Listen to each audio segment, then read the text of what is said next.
Hello, everyone. This is Jason Rodriguez with Z Prime. Today, I have the pleasure of being joined by Rebekah Diaz. She is our XR strategist for our Frolic team, which is our XR group. Rebekah, how are you doing today? I'm very excited, very energized today. How about you, Jason? I'm doing great. We are already into February, and so 2021 is blowing by.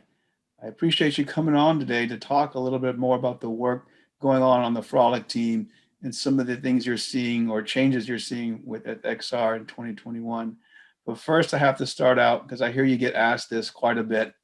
How did you first get started working in augmented and virtual reality?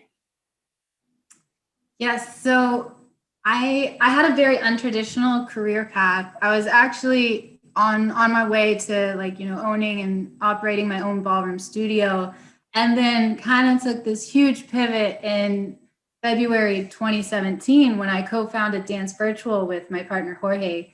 I started off by doing mostly motion capture, but then that developed into more the development side of these apps.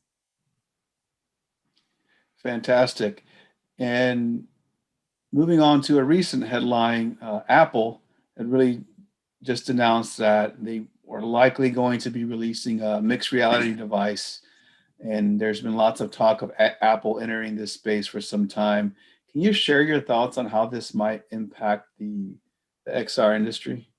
Not too many specifics have been given, but from what I'm reading and kind of like hearing whispers on the internet, social media, it sounds like they're gonna have a headset that is has eye tracking, 8K pixels in the eyes, hand tracking, which is going to be hopefully phenomenal. If it's been saying that it's going to be published in maybe a year, maybe two, it'll be on the market. So we'll see.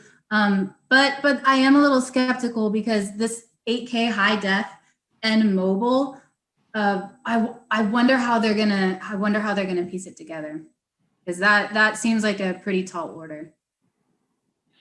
Yeah, certainly a lot of questions out there for sure, but also a lot of excitement. So once we get more information, we'd love to have you back to share as you get more info there as well. So moving on to a more interesting question, there's a lot of buzz about augmented and virtual reality, but how do you think COVID-19 really changed or altered the direction of the industry as a whole? The in-person entertainment industry took a really big hit, and I know that because all my dancer friends and teachers, they were like, what now?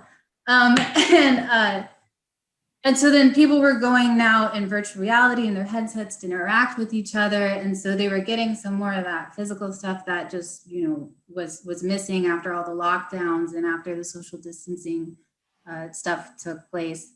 I also think it kind of paved a new path for us developers in reaching schools, because they now have a new normal. So kind of like what we did with the Electrify San Antonio app, just we the kids now are having different ways to engage with the information, which is cool.